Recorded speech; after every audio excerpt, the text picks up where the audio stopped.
Hello hello guys, आज पनि हाम्रो चाहिँ साग टिप्ने दिन छ।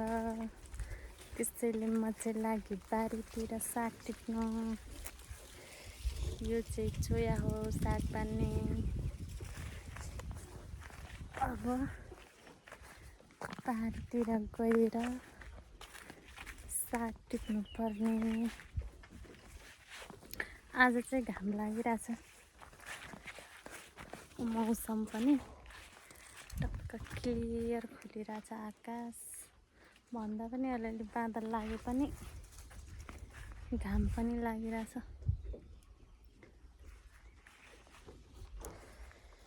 सागबारी आइपुगे।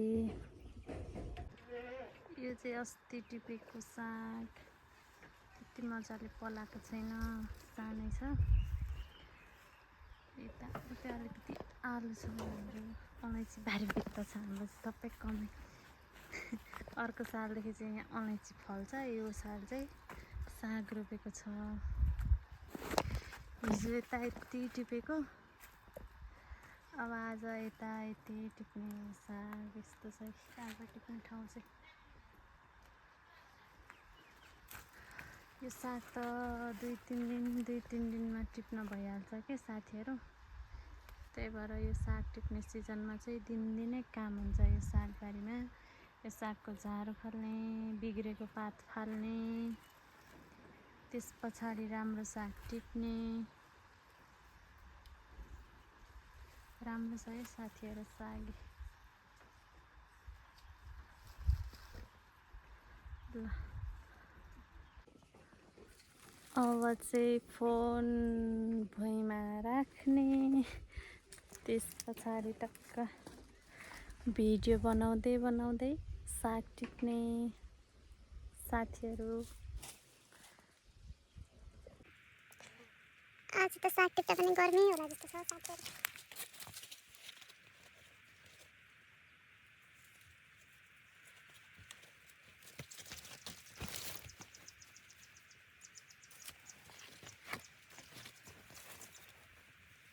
यो चोयालाई चाहिँ टक्कै यसरी बाँध्नुपर्छ कि बाँधेर टिप्नु भने चाहिँ छिटो हुन्छ क्या।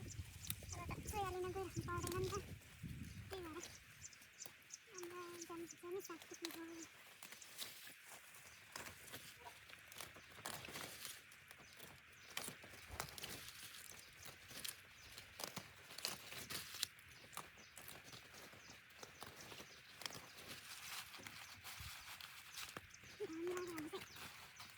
धेरै टिप्न सकिँदैन, गर्मी हुन्छ।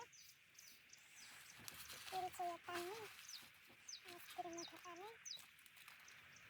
एक ठाउँमा राख्ने। ल्याउनुपर्छ। लगेकै छैन। मम्मीले त माथिबाट छोप्ने ल्याउनुपर्छ र भन्दै हुनुहुन्छ। साग छोप्नु पर्यो नि त, घामले उलाउँछ मात्र। लगेकै छैन। साग छोप्नु ल्याउनुपर्छ भनेर सोध्दै हुनुहुन्छ क्या।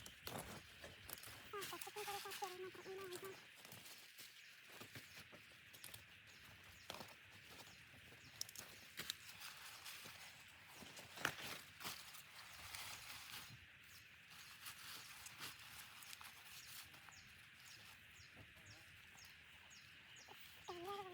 गर्मी हुँदैछ आज त।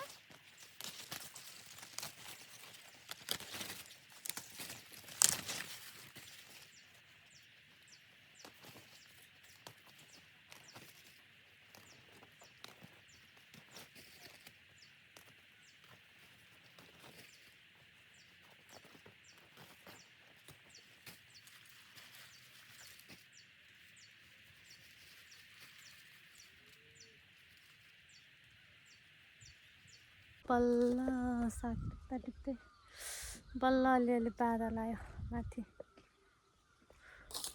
हिरिक्कै पारो गर्ने भयो। गले म त बस्दिन्छु सागबारीमा।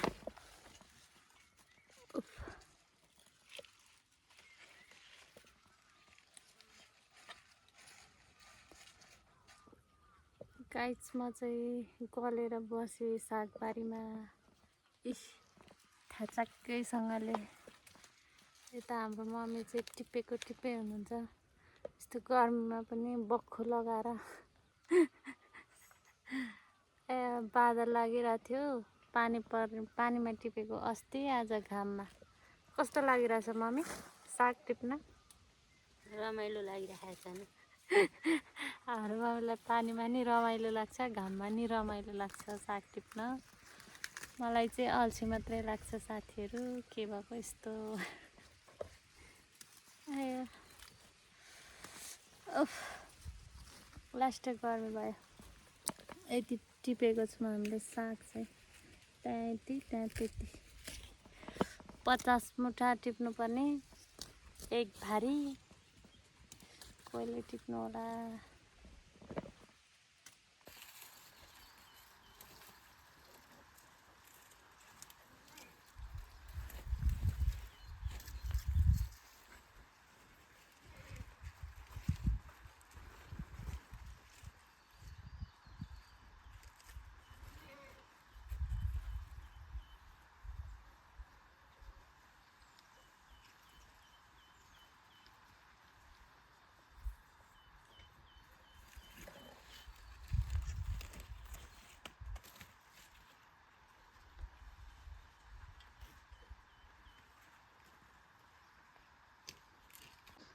ल फाइनली गाइस, बल्ल बल्ल 50 मुठा साग टिपिसक्यो। फेरि 50 मुठा थुप्रो छ। अब यहाँ भारी लाएर लानुपर्ने हो। हाम्रो मम्मीले भारी लाउनुहुन्छ सागको।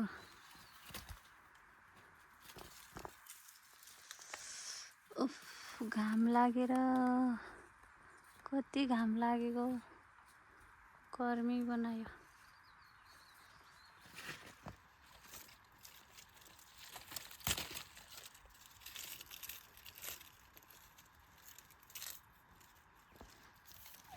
एउटा उखु भाँचेर खानुपर्छ क्या।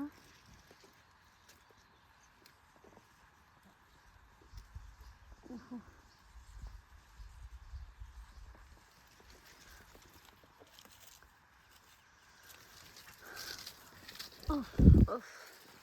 यस्तो घाम लाग्यो नि आज त।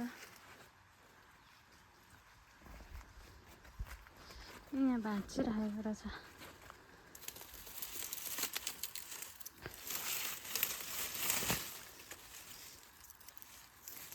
काट्ने छैन मम्मी? उसलाई त अनि कसरी भाँच्नु त?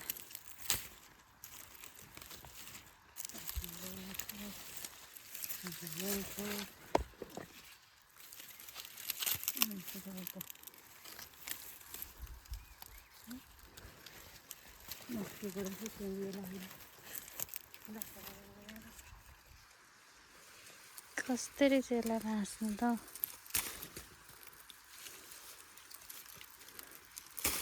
दाजु भाँचिदिएँ मैले।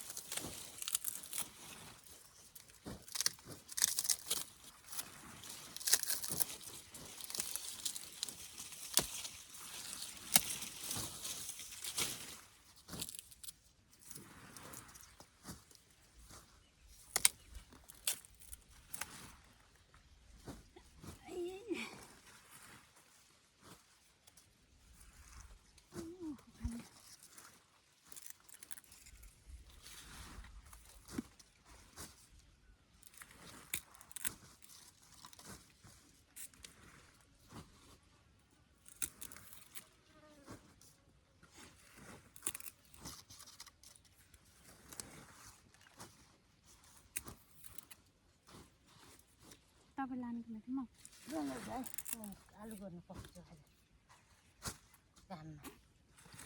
आलु गर्नुपर्छ, प्याजमा रोपे जस्तो गर्नु पर्ने। त्यो त भारी कहिले गर्छ? आज भन्दा बहिनीले 18 गते पऱ्यो, 19 गते, 18 गते। पैसा लाग्छ कि भन्ने हिसाबले गर्नुपर्ने। बढ्दाखेरि पनि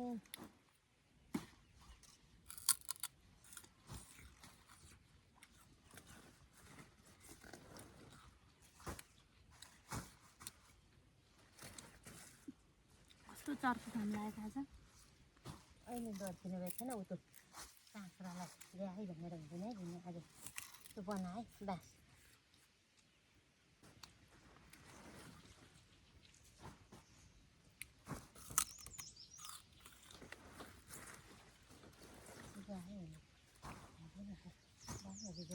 त्यतिखेर रोप्न जति पुग्छ अन्य 50-60वटा बिरुवा चाहिँ छैन 100वटै होला लन्जाने है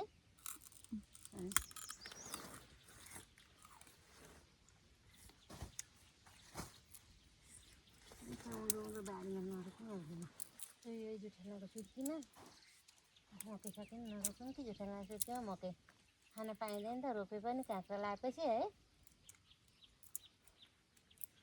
अनि त्यही टनेल भएको ठाउँमा भट्टी मेरो खाङ्रा लगाउन पर्छ अलिअलि साग यहाँ हुन्छ अलैँची नि फल्छ साग पनि फल्छ।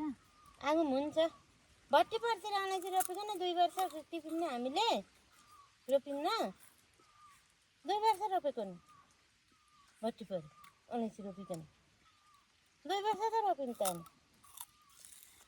जस्तो लाग्छ मलाई मेलेसँग नखन्नु के डो बान्दै मल्लाउँदै गर्नु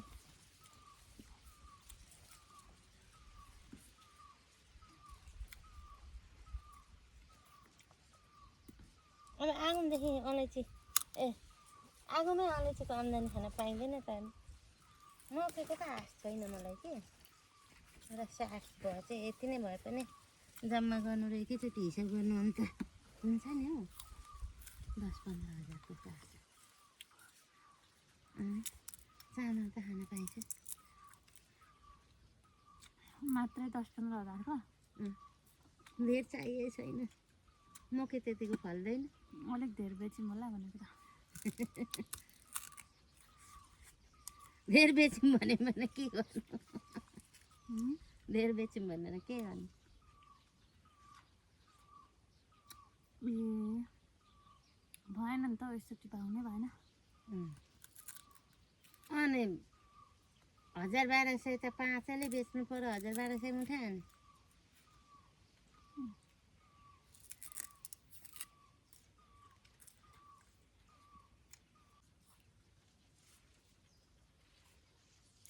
काँचै हो अब सहन सक्दिनँ धेरै नरम पर्छ हो म पुरा मात्रै आश लागिरहेछ आज जान्छ खाँदिनँ अब यता जेमा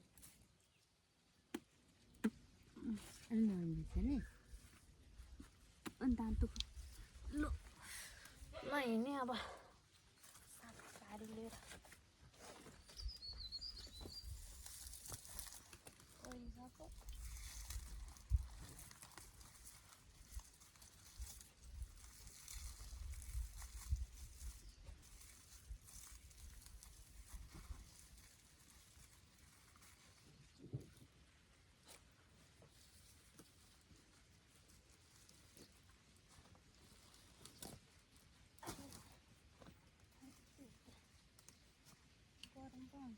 नरम हुन्छ अहिले मैले 3 खेप पुऱ्याएँ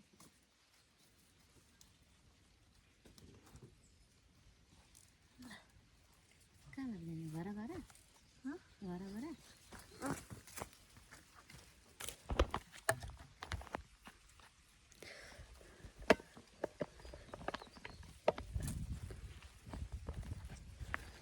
बेटा